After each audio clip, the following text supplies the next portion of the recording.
बिस्मिल्लाहिर्रहमानिर्रहीम। अस्सलामु अलैकुम। आज हम लेक्चर नंबर 16 में ऐसे राइटिंग पार्ट 2 इस पे बात करेंगे। पहले लेक्चर में जो ऐसे राइटिंग के बारे में था उसमें हमने एफपीएससी की जो आउटलाइन अपना इसकी डिमांड्स हैं एफपीएससी की या बीएमएस एग्जामिनेशन की ऐसे के हवाले से उन पे बात की। फिर हमने सम डूज और डोंट्स डिस्कस किए और जनरली हमने गाइडलाइन दी कि ऐसे में किस किस्म की ओपिनियन चाहिए होती है, वर्बसिटी को अवॉइड करना है और आपने जनरल इसमें हमने बातें की। आज हम यहाँ से स्टार्ट करेंगे कि ऐसे के डिफरेंट पोर्शंस हैं। आउटलाइन है, इंट्रोडक्शन है, बॉडी है, कंक्लूजन है। वैसे ये वेटेज हमने खुद बनाया हुआ है। अगर देखा जाए तो आउटलाइन ऐसे का 20% है। 20% इसलिए कि ये कंप्लीट थीम होता है। इसमें आप पूरे ऐसे का पूरा एक ब्लूप्रिंट देते हैं कि आप उसमें क्या लिखने जा रहे हैं। यानी ये काइंड ऑफ इंडेक्स आप कह लें या उसमें पूरा एक मिनी ऐसे होता है शॉर्ट फॉर्म में, आउटलाइन की फॉर्म में। इसके बाद इंट्रोडक्शन का 10% कर लें और 10% ही कंक्लूजन का होता है। जबकि मेन पार्ट है बॉडी, जिसमें जो जो बातें आपने कही हुई हैं इंट्रोडक्शन में उनको आपने हर हर बात को प्रूव करना होता है, इस्टेब्लिश करना होता है और इसके तमाम पार्ट्स इक्वली इंपॉर्टेंट होते हैं। अब एक क्वेश्चन ये पैदा होता है कि ऐसे राइटिंग ही क्यों, यानी क्यों इसकी इतनी वेटेज है एक ही टॉपिक के ऊपर एक ऐसे लिखने को इतना ज़्यादा फोकियत दी जाती है, इतना ज़्यादा प्रेफरेंस दी जाती है कि इसके 100 नंबर रख दिए गए हैं। Why this topic is important, why essay writing is important, why this skill is important.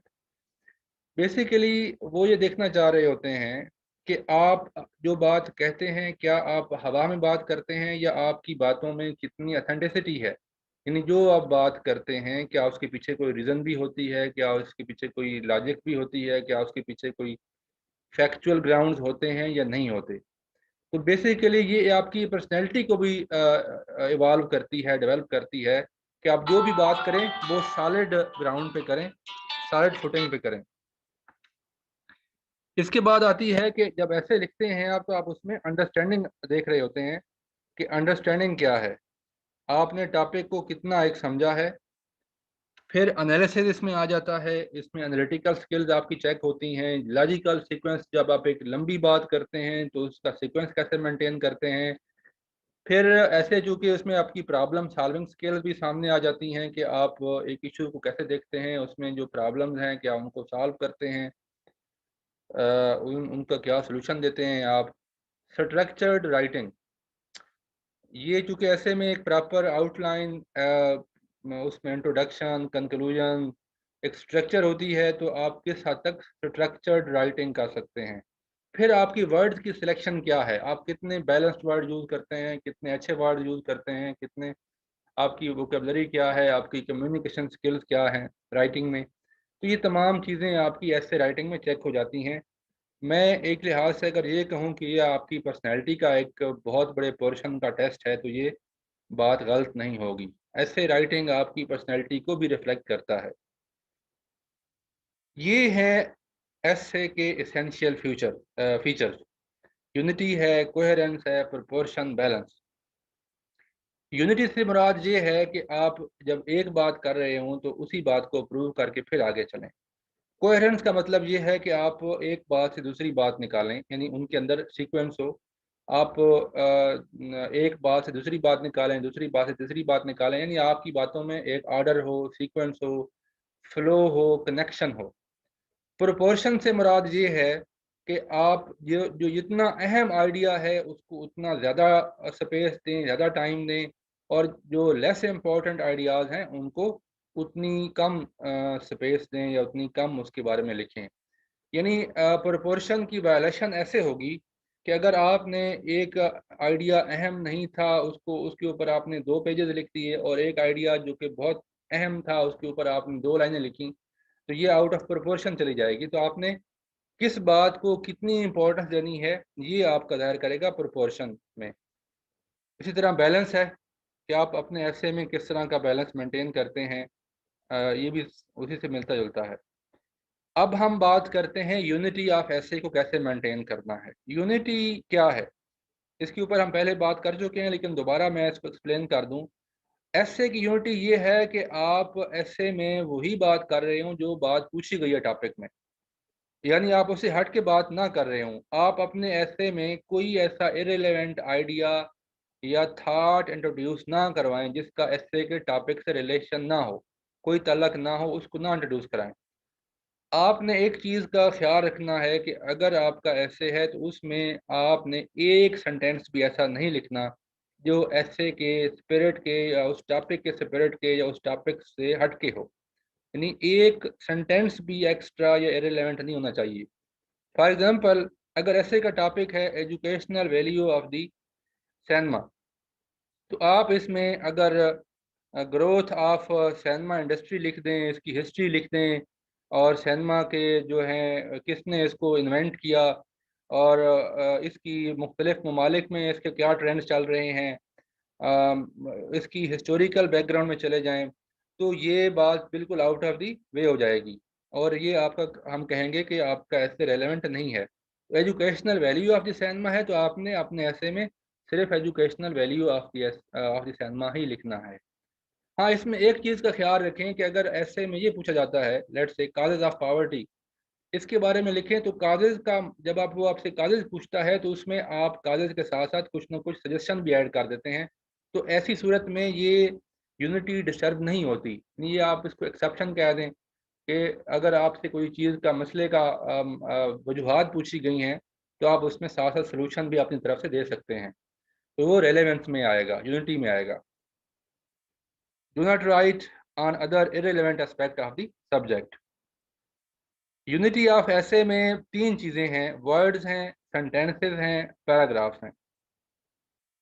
Sorry, units of ऐसे में तीन चीज़ें होती हैं। वर्ड सबसे स्मॉलेस्ट यूनिट है, वर्ड्स आपस में मिलके बनते हैं सेंटेंसेस, सेंटेंसेस जो हैं वो मिलके बनते हैं पैराग्राफ्स, और पैराग्राफ्स मिलके बनते हैं ऐसे। तो तीनों चीज़ों पे आपकी कमांड होनी चाहिए। वर्ड्स का मतलब उसमें वोकेबलरी भी आ जाता है, आप किस तरह के वर्ड्स का इंतखाब करते हैं अपनी बात को कन्वे करने के लिए, ये स्मॉलेस्ट यूनिट है। फिर आप उसमें आगे जाते हैं तो वर्ड्स मिलके सेंटेंस में आते हैं, यहाँ पे आपकी ग्रामर चेक होती है, तो आपका सेंटेंसेस कैसे होते हैं। फिर उसके बाद सेंटेंसेस मिलके बनाते हैं पैराग्राफ। पैराग्राफ जब आप लिखने के काबिल हो जाते हैं और अच्छा क्वालिटी का पैराग्राफ लिख लेते हैं, तब आप इस काबिल हो जाते हैं कि आप ऐसे लिख सकें। अगर मैं आपसे बात कहूं कि अगर आप एक पैराग्राफ अच्छे तरीके से लिख लेते हैं तो ऐसे लिखने में आपको ज़रा बराबर मुश्किल भी नहीं पेश आएगी। यानी ऐसे लिखना उतना ही मुश्किल है जितना कि पैराग्राफ लिखना। अगर आपको पैराग्राफ लिखना आ गया तो आपको ऐसे लिखना भी आ जाएगा। अब हम कुछ बातें करते हैं वर्ड के बारे में। Word word should convey intended meaning. देखें, आपकी थाट है, आइडिया है, ये जो कुछ आपने सोचा है उसको कन्वे करने के लिए आप वर्ड्स का इंतखाब करते हैं। जो आपने सोचा है कन्वे करने का, जो थाट है, वर्ड को उसको कन्वे करना चाहिए। Appropriate words should be use. हमेशा आप सिंपल और पॉपुलर वर्ड यूज करें। लेट्स से डेमोक्रेसी है, तो डेमोक्रेसी के बारे में अगर आप ये यूज करेंगे word government of the people, तो ये आउट ऑफ द वे हो जाएगा, या आप ये समझें कि सर्कमलोकेशन हो जाएगा, मीनिंग देयर बाई कि ये इनडायरेक्ट आप बात कर रहे हैं। इसी तरह अगर आप महंगाई की तरफ इशारा करना चाह रहे हैं तो आप उसके लिए प्रॉपर टर्म यूज़ करें, और वो है इन्फ्लेशन। इन्फ्लेशन की जगह आप ये लिखें कि prices of things are rising, prices of commodities are rising, तो वो इनडायरेक्ट हो जाएगा। आपने direct, simple, popular, appropriate words use करने हैं जो कि उस चीज़ के लिए अहले ज़बान ने बनाए हैं। स्लैंग, मीनिंग देयर बाई कि इनफॉर्मल लैंग्वेज यूज़ नहीं करनी, जो स्पोकन लैंग्वेज होती है जो आप इंग्लिश मूवीज़ में सुनते हैं, उस तरह की लैंग्वेज आपने यूज़ नहीं करनी। अब आते हैं टेक्निकल वोकेबलरी। ये आपने तब यूज़ करनी है जब ऐसे का नेचर ऑफ द ऐसे टॉपिक इस तरह की हो। लेट्स से अगर टॉपिक आया है ग्लोबल वार्मिंग के ऊपर तो वहाँ पे उसमें आपको क्लोरोफ्लोरोकार्बन का भी जिक्र करना पड़ेगा, ग्लोबल वार्मिंग का भी जिक्र करना पड़ेगा, उसमें आपको ग्रीन हाउस गैसेस का भी जिक्र आएगा। तो वहाँ पे आप टेक्निकल वोकेबलरी का के बगैर गुजारा नहीं है, उसमें आपने टेक्निकल वोकेबलरी यूज़ करनी करनी है। लेकिन आम जनरल इंटरेस्ट के जो टॉपिक्स हैं उनमें आप कोशिश करें कि टेक्निकल वोकेबलरी यूज़ ना करें, बल्कि जो आम फैम वोकेबलरी है वो यूज़ करें। ये बात वही है जो मैंने पहले बात कर दी कि स्पेसिफिक वर्ड यूज़ करें, यानी कंक्रीट वर्ड यूज़ करें जो कि उस सिचुएशन को, उस टर्म को डिफाइन करते हैं। अवॉइड रिडंडेंसी, यानी extra words, irrelevant words use ना करें। अगर आपका एक बात 6 से 7 वर्ड्स में कन्वे हो रही है एक ऐसे सेंटेंस में कि ये 7 से 10 वर्ड्स पे मुश्तमिल है, तो उस बात को कन्वे करने के लिए आप 15 वर्ड्स का सेंटेंस ना लिखें। आप जितने वर्ड्स नेसेसरी हैं उतने वर्ड्स यूज़ करें। याद रखिएगा कि जितने वर्ड्स नेसेसरी हैं उतने यूज़ करें। Any word which does not add to the meaning of a sentence injures it. ये बात याद रखें कि सेंटेंस के ऊपर वो वर्ड बोझ होता है जो उसकी वैल्यू ऐड ना करे, उसके मीनिंग में ऐड ना करे। अगर आपका एक सेंटेंस 7 से 8 वर्ड्स में अपना पूरा मीनिंग दे रहा है, तो उसके अंदर अगर आप एक्स्ट्रा वर्ड डालेंगे तो वो क्या हो जाएगा, उसका मीनिंग को ऑब्सक्योर कर देगा, वो उसके मीनिंग को इंजर कर देगा। तो any word which does not add to the meaning of a sentence injures it. इस कोटेशन को आपने जहन में बिठाना है। Always use the words which are necessary to convey the meaning. ये बड़ी गोल्डन एक बहुत गोल्डन प्रिंसिपल याद रखना है आपने। हमेशा फेमिलियर वर्ड को यूज करना है। जो जिस वर्ड की मीनिंग आपको पता नहीं है, आपके अंदर अबहम है उसकी मीनिंग के बारे में, उसके यूजेज के बारे में, उसको यूज ना करें। Prefer the familiar word, prefer the concrete word to the abstract. हमेशा कंक्रीट वर्ड यूज करें, अब्स्ट्रक्ट वर्ड आपने यूज नहीं करने। Prefer the single word to the circumlocution, इसको हम एक्सप्लेन करेंगे। Prefer the short word to the long, हमेशा आपने शॉर्ट वर्ड्स प्रेफर करने हैं। लेकिन इसमें शॉर्ट और लॉन्ग से भी ज़्यादा बात वही बात मैं करूँगा, गोल्डन प्रिंसिपल ये है कि वो वर्ड यूज़ करें जो कि आपके इंटेंडेड मीनिंग को कन्वे करता हो, चाहे वो शॉर्ट हो या लॉन्ग हो। लेकिन अगर दोनों में आपका मैच पड़ जाए तो फिर आपने इनको प्रेफर करना है। ये गोल्डन प्रिंसिपल है, इसको ध्यान में बिठा दें। जैसा कि ये एक कन्फ्यूजन है, कन्फ्यूजन अब मैं आपकी ये भी एक आपके क्वेश्चन का जवाब देता चलूँ कि वोकेबलरी किस तरह की होनी चाहिए। वोकेबलरी जो है हमेशा आपकी सिंपल होनी चाहिए और सिंपल वर्ड्स ही यूज़ करने चाहिए। सिंपल वर्ड से मुराद ये है कि जो वर्ड्स पॉपुलर हैं वही यूज़ करें। और जैसा कि कन्फ्यूजन है, कन्फ्यूजन एक कॉमन वर्ड है, हर बंदे को इसके बारे में पता है, ज़्यादा पॉपुलर वर्ड है, ज़्यादा लोग इसको समझते हैं। इसकी जगह पे ये दूसरा वर्ड जो लिखा हुआ है कैटसन जैमर, इसको यूज करना, इसका भी मीनिंग वही है, कंफ्यूजन। तो अनफेमिलियर वर्ड्स को, अनपॉपुलर वर्ड्स को आप कभी यूज ना करें। इन दोनों वर्ड्स में कंफ्यूजन ही बेहतर रहेगा। तो ये जस्ट आपको एग्जांपल देने के लिए, आपको एक बात बताने के लिए है कि सिंपल वर्ड यूज करने हैं। जैसा कि अब ये एक मिसाल है सर्कमलोकेशन की, कि जो बात कम अल्फाज में कही जा सकती है उस बात को ज़्यादा अल्फाज में ना कहें। मसलन अगर आपने कहना है कि दी ब्रेकफास्ट वाज वेरी डिलीशियस, ये बेहतरीन है, एक बात कहने के लिए समझ आ जाती है। अब अगर ब्रेकफास्ट की जगह पे आप ये कहें the meal I took in the morning was very delicious, तो ये क्या हो जाएगा, इनडायरेक्ट हो जाएगा और इसको कभी पसंद नहीं किया जाता। फिर आपने ये कहना था कि माई कार इज़ न्यू, उसकी जगह पे आप ये कह रहे हैं कि the vehicle I use to drive to the work is new. तो ये भी आपने इसको अवॉइड करना है। आप आपको एग्जाम्पलीफाई कर रहा हूँ। अब सिंपल सी बात है, आपने कैंची के बारे में दरियाफ्त करना था कि वेयर इज दिस सिकेसर, तो आप इसकी जगह ये पूछ रहे हैं कि where is the tool that is use for cutting things such as paper and hair. तो आपने हमेशा short one word substitution, popular word जो रेड में दिए गए हैं इनको यूज़ करना है, बजाय इसके कि आप पूरे सेंटेंसेस में बात को एक्सप्लेन करें। उससे बेहतर यही है कि आप शॉर्ट जो पॉपुलर वर्ड हैं वही यूज़ करें।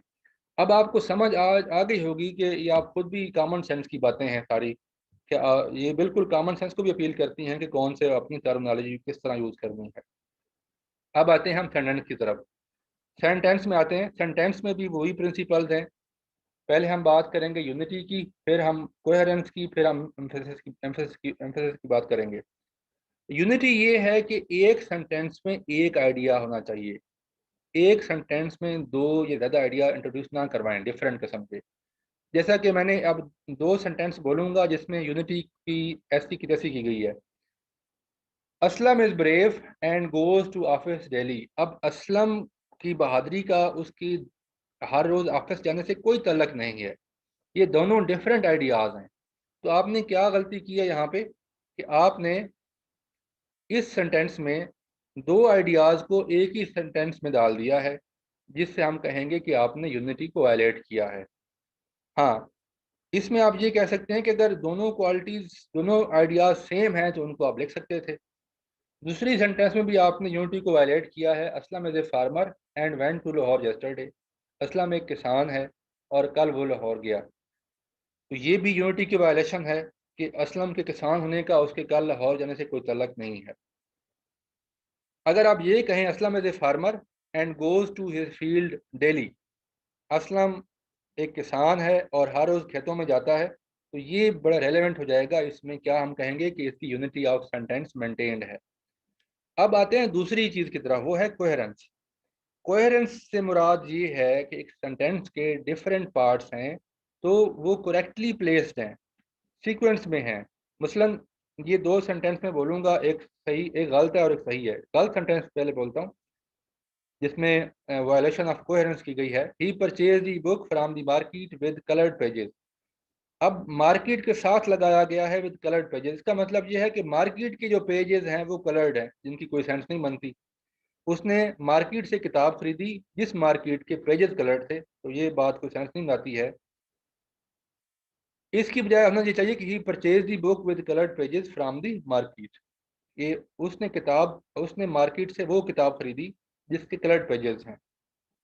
तो ये अब इस बात की सेंस बनती है, कलर्ड पेजेस बुक के होते हैं और बुक के साथ ही होने चाहिए। तीसरी चीज है एम्फेसिस। एम्फेसिस में आप थोड़ा सा डिफरेंट इस तरह लिख सकते हैं, जैसे आपने ये लिखा Milton is the most classical of all English poets. तो Milton is the most classical of all English poets अगर हम लिखेंगे तो ये नॉन एम्फेटिक सेंटेंस हो जाएगा। अगर हम of all English poets Milton is the most classical को लिखेंगे तो ये ज़्यादा एम्फेटिक हो जाएगा। यानी इसको उर्दू में हम ये कहें कि तमाम अंग्रेज़ी शायरों से मिल्टन सबसे ज़्यादा क्लासिकल है। ये अब एम्फेटिक है क्योंकि आपने इसमें तमाम इंग्लिश शुरा पहले डाल दी, यानी सेंटेंस की तरतीब चेंज करने से उसमें वजन या उसमें जो एम्फेसिस है वो ज़्यादा आ जाता है। तो इसको इस तरीके से एम्फेटिक बनाया जा सकता है। याद रखिएगा, आपने हर सेंटेंस को एम्फेटिक नहीं बनाना। Keep this thing in mind. Emphatic sentence आपका हर सेंटेंस नहीं होना चाहिए। आप ओकेजनली इसको बोरियत कम करने के लिए, किसी चीज़ के ऊपर ज़्यादा स्ट्रेस करने के लिए, ज़्यादा जोर डालने के लिए, आप उस चीज़ को एम्फेसाइज करने के लिए उसको उसको एम्फेटिक बना सकते हैं। वो भी मोनोटनी तोड़ने के लिए, या कोई अगर सिचुएशन ऐसी हो, आपकी फीलिंग ज़रा स्ट्रांग हो, उसको एक्सप्लेन करने के लिए आप ऐसा करेंगे। जिसकी मिसालें हैं, अब ये जो आपके लेफ्ट साइड पे कॉलम है इसमें लैक ऑफ एम्फेसिस है। I did not ask you to go there. मैंने तुम्हें नहीं कहा था कि आप बाहर जाओ। अब इसका एम्फेटिक कैसे बनाएंगे? It was not I that asked you to go there. ये मैं नहीं था जिसने आपको कहा हो कि आप बाहर जाओ, तो ये एम्फेटिक हो गया।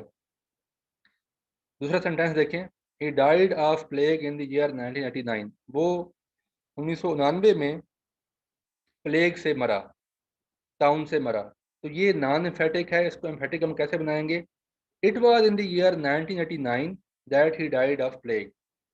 ये साल था 1999 का जब वो प्लेग से मरा। तो ये अब एम्फेटिक हो जाएगा। Jinnah is the great leader who made Pakistan, Jinnah अजीम लीडर था जिसने पाकिस्तान बनाया, जिन्ना अजीम लीडर है जिसने पाकिस्तान बनाया। Great leader is Jinnah who made Pakistan. अब ये हो गया एम्फेटिक। अजीम रहनुमा है जिन्ना, जिन्होंने पाकिस्तान बनाया, इसको उर्दू में हम ये कहेंगे। तो आप इसको उर्दू में ट्रांसलेट करके आपको समझ आ जाएगी कि कैसे एम्फेटिक क्रिएट हुआ है, एम्फेसिस क्रिएट हुआ है।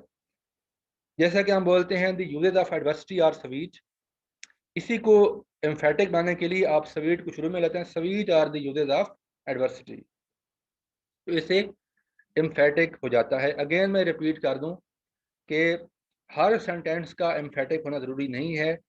आपने ओकेजनली इसको यूज़ करना है और तब यूज़ करना है जब जब सिचुएशन इस तरह की हो, आपको लगे कि इस सेंटेंस को एम्फेटिक होना चाहिए। अब आते हैं हम बहुत अहम क्वेश्चन की तरफ कि एक सेंटेंस की लेंथ क्या होनी चाहिए। इसके लिए कोई हार्ड एंड फास्ट रूल नहीं है, लेकिन आई वुड रिकमेंड कि आप शॉर्ट या मॉडरेट सेंटेंसेस यूज़ करें जिनके मीनिंग क्लियर हों। इसका फ़ायदा ये होगा कि आपकी ग्रामेटिकल मिस्टेक्स कम होंगी, बात में वजन होगा, और ये रिकमेंड किया जाता है, अहले ज़बान भी ये कहते हैं कि हमेशा शॉर्ट या मॉडरेट सेंटेंसेस लिखें। फिर ये है कि length according to significance of idea. अगर कोई आइडिया ऐसा हो जिसको बयान करने के लिए आप लॉन्ग सेंटेंस लिखना चाह रहे हो तो लिख लें, लेकिन लॉन्ग सेंटेंस को आपने बड़ा केयरफुली डील करना है, क्योंकि उसमें ग्रामर की मिस्टेक होने का खतरा होता है, स्ट्रक्चरल मिस्टेक के इशू भी आ जाते हैं। Sometimes the nature of the subject demand the use of long sentences. अगर ऐसा मौका आए कि आपको लगे कि आपको लॉन्ग सेंटेंसेस यूज करने चाहिए तो आप उसको बड़ा केयरफुली करें, लेकिन जनरली अगर आप शॉर्ट या मॉडरेट सेंटेंसेस यूज करते हैं तो ये बहुत अच्छी बात है। Ideally use A mix of short, moderate and long sentences. Also use a mix of different kinds of sentences mentioned in the following slides. अब हम आपको different kinds of sentences बताएंगे कि जो आप यूज़ कर सकते हैं। ये सिंपल है, compound, complex, balanced, periodic, loose, long, short, interrogative, exclamatory, optative, imperative. ये सारे आपने यूज़ नहीं करने, ये सारे आपने यूज़ नहीं करने। आपने इसमें जो मुनासिब हों वही आपने यूज़ करने हैं। इसमें देखें कि सिंपल सेंटेंसेस में एक ही सेंटेंस, एक ही सिंगल स्टेटमेंट होती है। इसमें एक ही सब्जेक्ट होता है, जैसा कि your first duty should be to satisfy your own conscience. इसमें आपने सिंपल एक आइडिया को बयान कर दिया। He has served his country with honour, उसने अपने मुल्क की इज़्ज़त के साथ खिदमत की है। तो सिंपल सेंटेंस है। इस तरह के सेंटेंसेस आप यूज़ ज़्यादा करेंगे अपने ऐसे में, और ज़्यादातर पोर्शन आपका इन्हीं सेंटेंस पर मुश्तमिल होगा। और this is the best way to explain the things. इन्हीं चीज़ों को जितना सिंपल रखेंगे उतना बेहतर है। अब ये मिसाल है कंपाउंड सेंटेंसेस की। इसमें एक प्रिंसिपल क्लास होती है और कुछ इसके साथ कोऑर्डिनेटेड इसमें सबऑर्डिनेट क्लासेस होती हैं जिनको कंजक्शन से मिलाया जाता है। मसलन life is short therefore let us make good use of it. Life is short, इसमें एक प्रिंसिपल क्लास होती है और एक सबऑर्डिनेट क्लास, जिस तरह हम बात करते हैं। इसकी मिसालों से आपको समझ आ जाएगी। Life is short therefore let us make good use of it. तो ये देयरफॉर से दो क्लास आपस में कनेक्ट की गई, ये इनको बोलते हैं कंपाउंड सेंटेंसेस। ये भी यूज करने चाहिए। Lahore is city of opportunity hence many ambitious man go there. आप देखें इसमें हैंड्स के जरिए इसको आपस में कनेक्ट किया गया है दो क्लासेस को। Laziness makes all task difficult but industry makes them easy. अब बट के जरिए दो डिफरेंट क्लासेस को मिलाया गया है। तो ऐसे सेंटेंसेस को कंपाउंड सेंटेंसेस बोलते हैं। इनको भी जुडिशियसली यूज करना चाहिए। कम्प्लेक्स सेंटेंसेस भी तकरीबन कंपाउंड की तरह ही होते हैं। इसमें भी सबऑर्डिनेट क्लास होती है और प्रिंसिपल क्लास होती है। और इसकी मिसालें ये हैं, जैसे I heard that you are there, the fact that you have neglected your duty can not be denied. तो ये जो है, you have neglected your duty, ये है सबऑर्डिनेट क्लास, और प्रिंसिपल क्लास है कि the fact that can not be denied. The fact can not be denied, ये इसका प्रिंसिपल क्लास हो जाएगा। इस तरह के सेंटेंसेस को हम बोलते हैं कॉम्प्लेक्स सेंटेंसेस। अच्छा, अगर आपको नहीं भी पता कि ये सेंटेंस किस, इसको क्या कहेंगे, कॉम्प्लेक्स कहेंगे, कंपाउंड कहेंगे, लूज कहेंगे, शॉर्ट या लॉन्ग कहेंगे, इवन देन कोई हर्ज नहीं है। जो बहुत सारे अहले ज़बान हैं, आप ये सारे सेंटेंसेस यूज़ करते रहते हैं। Just to give you an idea या जस्ट फॉर योर इंटरेस्ट, मैं आपको बता रहा हूँ कि इस तरह की काइंड्स होती हैं। वरना इस इन चीज़ों का आपकी लैंग्वेज के साथ इतना ज़्यादा तल्लक नहीं है। आप बगैर इन टर्म्स के नाम जाने, इन सेंटेंसेस की काइंड्स को जाने, आप उन सेंटेंसेस को अपने लिखने में यूज़ करते रहते हैं। अब ये एक बैलेंस सेंटेंसेस होते हैं, ये भी आप यूज़ करते रहते हैं। इनका सिमिलर इन कंस्ट्रक्शन, यानी successive phrases or clauses are similar in construction. Similar form में क्लासेज होती हैं, पैरेलल होती हैं, कंट्रास्टेड मीनिंग्स के साथ भी हो सकती हैं। पैरेलल मीनिंग होते हैं या कंट्रास्टेड मीनिंग्स होते हैं। प्लीजिंग एंड स्ट्राइकिंग इफेक्ट, जैसे पोएटिक किस्म की बात हो जाती है। और इनको भी इन सेंटेंसेस को ज़्यादा एक्सेसिवली यूज़ नहीं करना चाहिए, क्योंकि आप इतना एक्सेसिवली यूज़ कर ही नहीं सकते इनको। जैसा कि ये सेंटेंस देखें, he says what he means and he means what he से। इसी तरह, when I look at my strength I feel that I can do anything. When I consider my weaknesses I think that I can accomplish nothing. तो ये balance sentences हैं, इनको कम कम use करना चाहिए situation के मुताबिक। नेक्स्ट है periodic sentence. The principal statement is not disclosed until the end of sentence. ये सस्पेंस वाले सेंटेंस होते हैं। इसमें आखिरी दम तक, एक सेंटेंस के आखिर तक आपके अंदर एक सस्पेंस की कैफियत रहती है। Meaning remain suspended until the whole is read. Appeal to the instinct of curiosity, यानी सस्पेंस आपका उस वक्त खत्म होता है जब आप सेंटेंस पूरा पढ़ लेते हैं। Unless this mayor is in the interest of the people I shall not vote for it. अब जब तक आपने आखिरी क्लास नहीं पढ़ी तब तक आपकी कंफ्यूजन क्लियर नहीं होगी। I shall not vote for it, ये आपको पढ़ना जरूरी है। Though he is poor he is honest. ये जो दूसरी क्लास है, ये इसकी वर्ड्स को, इसके मीनिंग को रिवील करती है। Great works are perform not by strength but by perseverance. तो ये जो दूसरी क्लास है, एंड ऑफ सेंटेंस तक सस्पेंस रहता है इसमें। अब आते हैं हम लूज सेंटेंस की तरफ। लूज सेंटेंस जो हैं, ये पीरियाडिक सेंटेंस का उल्ट होते हैं, यानी इसमें कोई सस्पेंस नहीं होता। प्रिंसिपल क्लास पहले आ जाती है, सबऑर्डिनेट क्लास इसकी वो इसमें बाद में आती है।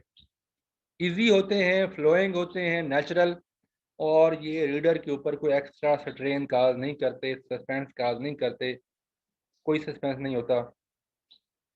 आई will see him tomorrow and discuss the whole plan with him. तो ये क्या है कि ये कोई इसमें सस्पेंस नहीं है। The king was full of grand schemes but he never succeeded in carrying them out. स्कीमें तो उसकी बहुत थी, लेकिन उसने किसी एक को इम्प्लीमेंट नहीं किया। तो इससे ये जाहिर होता है कि कोई उसमें सस्पेंस नहीं होता। अब आते हैं आखिर में लॉन्ग सेंटेंसेस की तरफ। लॉन्ग सेंटेंसेस जो हैं, उनकी लेंथ की वजह से उनको लॉन्ग कहा जाता है। और लॉन्ग सेंटेंसेस को जब आप लिखते हैं तो गलती का चांस होता है, ग्रामेटिकल मिस्टेक्स हो सकती है। इसलिए बहुत ज़्यादा एहतियात करनी चाहिए, और लॉन्ग सेंटेंसेस को अगर आप अवॉइड कर सकें तो ये बहुत ही अच्छा है। अब आते हैं हम शॉर्ट सेंटेंसेस की तरफ। Short sentences should be preferred. आपने शॉर्ट सेंटेंसेस को प्रेफर करना है। और इसमें क्लैरिटी होती है, इसमें मीनिंग क्लियर होते हैं। थोड़ा सा इसमें एक ड्रॉबैक है कि जर्क और अब्रप्टनेस आती है, जिसको आप अवॉइड कर सकते हैं। जैसा कि democracy and illiteracy don't move together, यानी शॉर्ट सेंटेंस है और इसका मीनिंग बहुत ज़्यादा स्ट्रांग है। A great talent will discover new methods. जैसा कि हम लिखते हैं, brain and hearts go where go where they are appreciated, go there where they are appreciated. तो ये शॉर्ट सेंटेंसेस ज़्यादा स्ट्रांग इनका इम्पैक्ट होता है, इनको प्रेफर करना चाहिए। आखिर में ये थोड़ा टेक्निकल टर्म्स हैं, इंटरोगेटिव सेंटेंसेस, जो आपको पता ही है कि सवालिया सेंटेंसेस होते हैं और इंक्वायर करते हैं। एक्सक्लेमेटरी सेंटेंसेस भी पता है आपको, जैसे हम कहते हैं what is seen, what A beauty, what A game. इसको एक्सक्लेमेशन जिसमें होती है हैरानगी, हैरत या इस तरह की एक्सक्लेमेशन को बयान करने के लिए ये सेंटेंसेस होते हैं। ऑप्टेटिव सेंटेंस वो होते हैं जिसमें किसी ख्वाहिश का इजहार हो, किसी विश का इजहार हो, may you recover, A happy new year. ये बहुत कम यूज़ होते हैं आमतौर पे ऐसे में, लेकिन ज़्यादातर ये शॉर्ट और बाकी सेंटेंसेस जो मैंने बताए हैं वो यूज़ होंगे। एक चीज़ ये है कि आपने कोशिश करनी है, वैसे ग्रामेटिकली तो ये कोई रॉन्ग बात नहीं है, लेकिन नहीं, आखिरी ये रह गया। इम्पेरेटिव सेंटेंसेस ये होते हैं कि जैसे जिनमें आप हुक्म देते हैं, कमांड देते हैं या कोई नसीहत करते हैं, please leave the room, do not depend upon the help of others. यानी आप किसी को कुछ एडवाइस कर रहे होते हैं या कमांड दे रहे होते हैं। तो ये डिफरेंट काइंड ऑफ सेंटेंसेस हैं, इसमें ज़्यादातर हम सिंपल शॉर्ट सेंटेंसेस यूज़ करेंगे।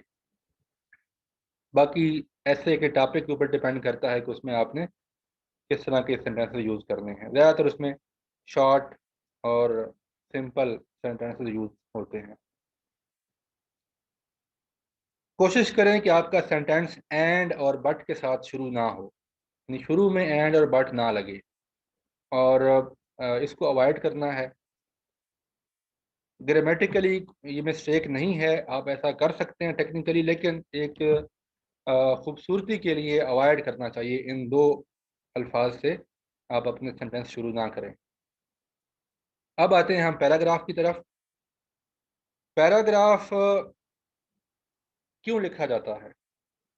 ऐसे में हेडिंग भी कोई नहीं होती, तो पैराग्राफ का मकसद ये होता है कि जो रीडर का जो अटेंशन स्पैन है उसको शार्टर करने के लिए, ताकि उसको आप एक लंबा पैराग्राफ लिखेंगे तो पढ़ने वाला बोर हो जाता है और उसकी तवज्जो हट जाती है। तो पैराग्राफ 6 से 8 सेंटेंसेस अगर आप लिखते हैं तो उससे उसकी एक अटेंशन स्पैन के मुताबिक उसकी लेंथ होनी चाहिए।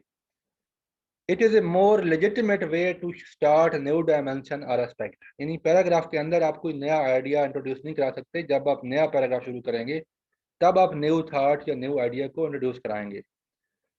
पैराग्राफ का एक और मकसद ये भी होता है कि इसमें आप वन एस्पेक्ट से दूसरे एस्पेक्ट की तरफ स्विच करते हैं और इससे रीडर जो है वो बोर भी नहीं होता।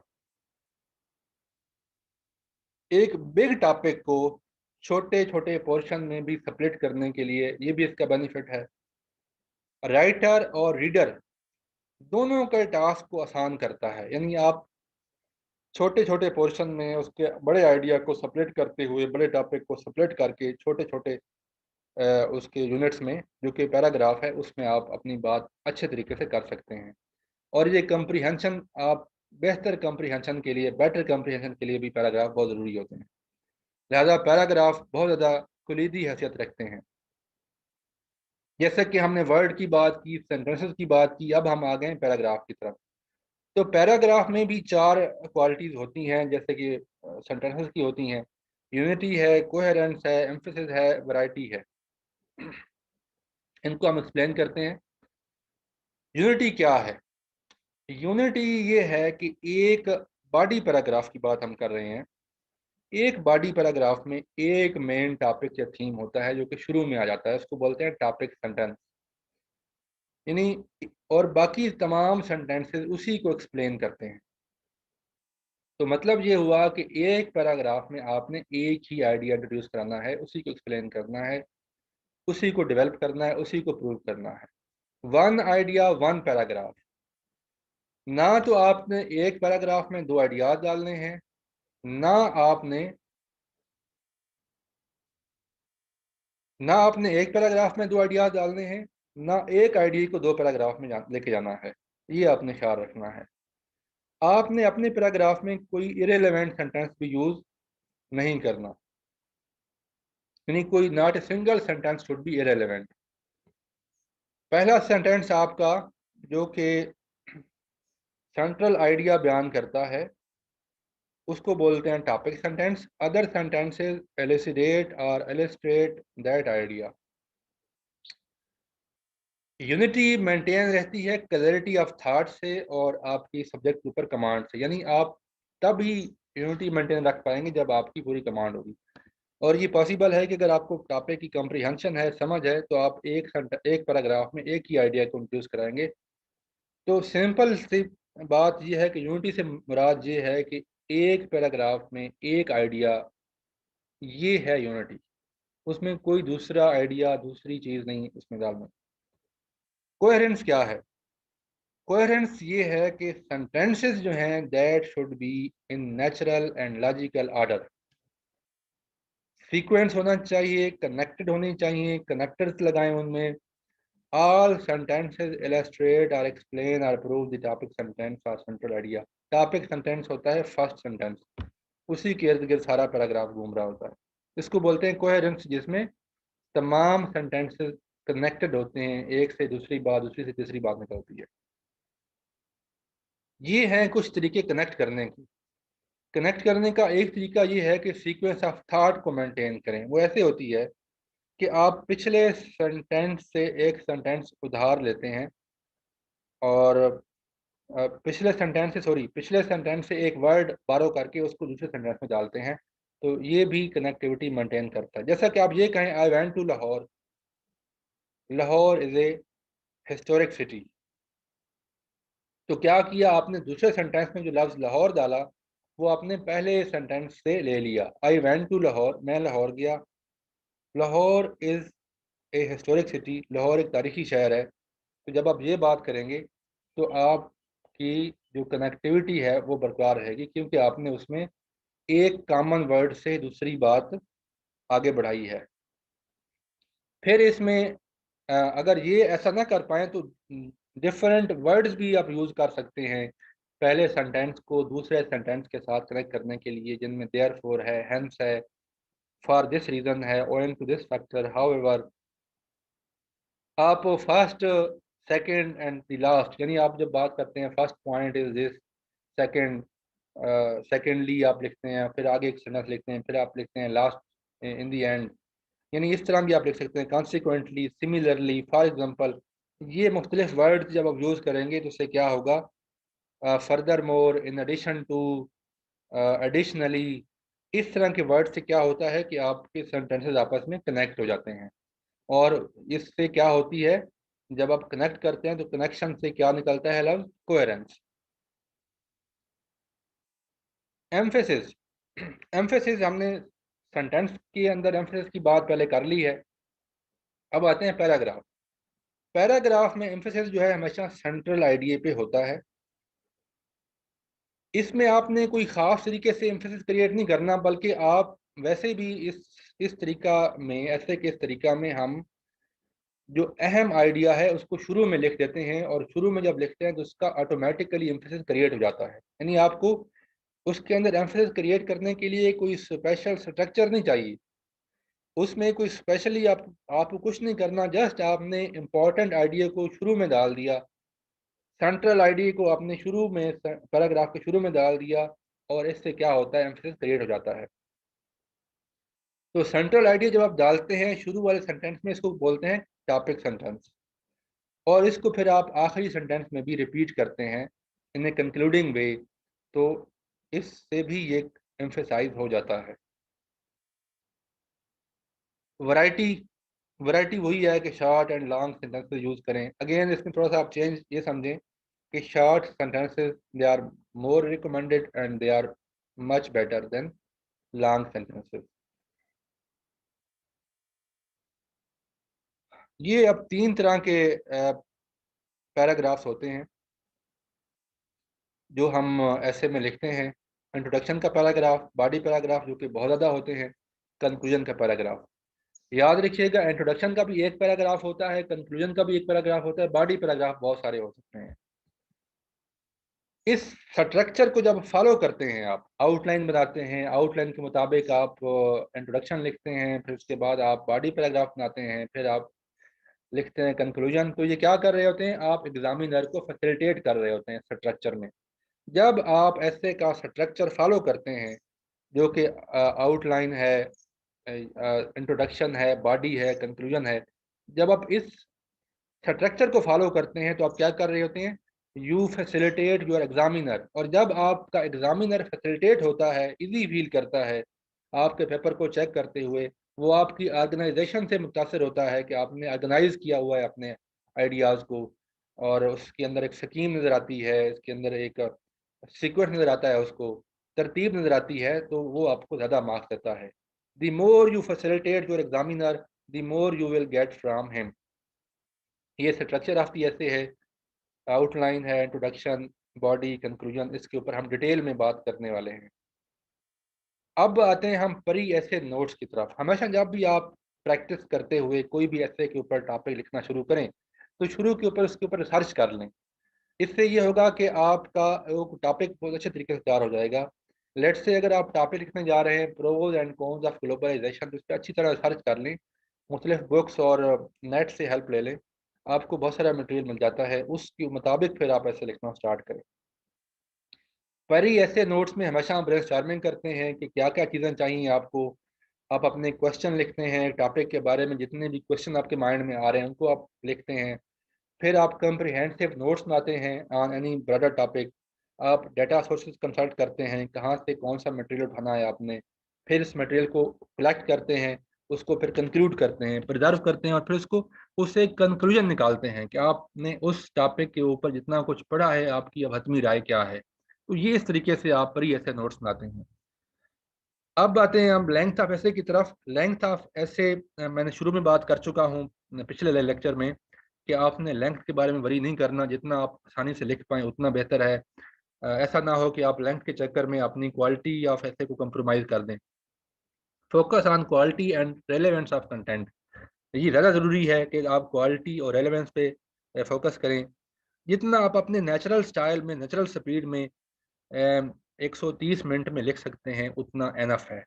130 मिनट इसलिए कि आपका पेपर होता है 3 आवर्स का, जिसमें से आपने सबसे पहले वाले 5 मिनट तो देने होते हैं कि आपने अपनी पसंद का टॉपिक सेलेक्ट करना होता है, क्योंकि 10 टॉपिक्स होते हैं जिस पे आपने लिखना होता है। तो अप्रोप्रिएट टॉपिक सेलेक्ट करते हुए आप 5 मिनट ले सकते हैं, 10 मिनट भी लग जाते हैं। फिर उसके बाद आपने आउटलाइन बनाने होती हैं, रफ आउटलाइन, जो कि 25 मिनट की आप ले सकते हैं। ब्रेनस्टॉर्मिंग करनी है, अपने रेलेवेंट आइडियाज उसमें इकट्ठे डालने हैं। रफ आउटलाइन हमेशा आपने अपने पेपर के आखिर में आखिरी पेज पे बनानी है, जो आपका आंसर शीट होगी। फिर आपके पास 130 मिनट्स होते हैं, जिसमें आपने ऐसे लिखना है। याद रखिएगा, जब आपने ऐसे लिखना शुरू करना है तो आपने क्लीन आउटलाइन, नीट आउटलाइन की जगह छोड़ देनी है, उसके बाद लिखना शुरू करना है। और ये इसलिए करना है कि अगर कोई आप आउटलाइन में चेंजेस करना चाहें बाद में, तो आप उसके हिसाब से कर सकें।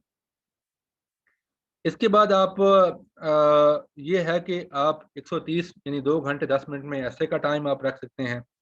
उसके उसके बाद आप आखिरी जो 5-10 मिनट हैं, उसमें आप अपनी रफ आउटलाइन को नीट आउटलाइन में कन्वर्ट करके उसको शुरू में, ऐसे के शुरू में डाल देंगे, जो आपने स्पेस छोड़ी होगी ऐसे में। ऐसे जब लिखते हुए आप शुरू वाली स्पेस छोड़ देंगे नीट आउटलाइन के लिए। और आखिर में जो 10 से 15 मिनट बचेंगे, वो अपने रिव्यू कर लेना है। और ये बहुत ज़रूरी है रिवीजन करना। कोई छोटी मोटी ग्रामर की मिस्टेक्स है, स्पेलिंग मिस्टेक्स हैं, स्ट्रक्चर की कोई मिस्टेक है, तो वो दूर हो जाए। आखिर में आपने रिवीजन का टाइम ज़रूर रखना है। इसलिए आप ये रखें ध्यान में कि 130 मिनट तकरीबन आपने देना है। इसको आप 120 मिनट्स भी दे सकते हैं, इसको 110 मिनट्स भी हो सकते हैं। ये आपकी अपनी कन्वीनियंस है। ये मैंने आपको एक मॉडल दिया है, मेरे हिसाब से तो ये बनता है। आप अपने हिसाब से इसको देख सकते हैं कि इसमें अगर आप सिलेक्शन ऑफ ऐसे में बाज़ का 10 मिनट भी लग जाते हैं, बाज़ का आउटलाइन बनाने में आपको 30 से 35 मिनट लग सकते हैं। इसी तरह रिव्यू में बाज़ का 10-15 मिनट की बजाय 20 मिनट दरकार होते हैं। तो ये आप अपने हिसाब से इसको बना सकते हैं। अब आते हैं सबसे अहम चीज, the most important thing in essay is selection of appropriate topic. तो सिलेक्शन ऑफ अप्रोप्रिएट टॉपिक ये सबसे अहम चीज है। ये आपका कैरियर बना भी सकती है, बिगाड़ भी सकती है। इसके ऊपर हम काफ़ी प्रैक्टिस भी करेंगे। हमारा अगला लेक्चर इसी के ऊपर होगा और इसको हम डेमोन्स्ट्रेशन भी रखेंगे। इसमें इसमें हम आपको लाइव एग्जांपल देंगे कि कैसे आपके सामने पेपर पड़ा है जिसमें आपने कैसे सिलेक्ट करना है, किस तरह के आपने ऐसे सिलेक्ट करने हैं। ये पिछले साबका पेपर्स के ऐसे हैं जिनकी हम प्रैक्टिस करेंगे अगले लेक्चर में। तो you will stay in touch ताकि हम इसको इसी तरह कैरी करें। तब तक के लिए अल्लाह हाफिज़।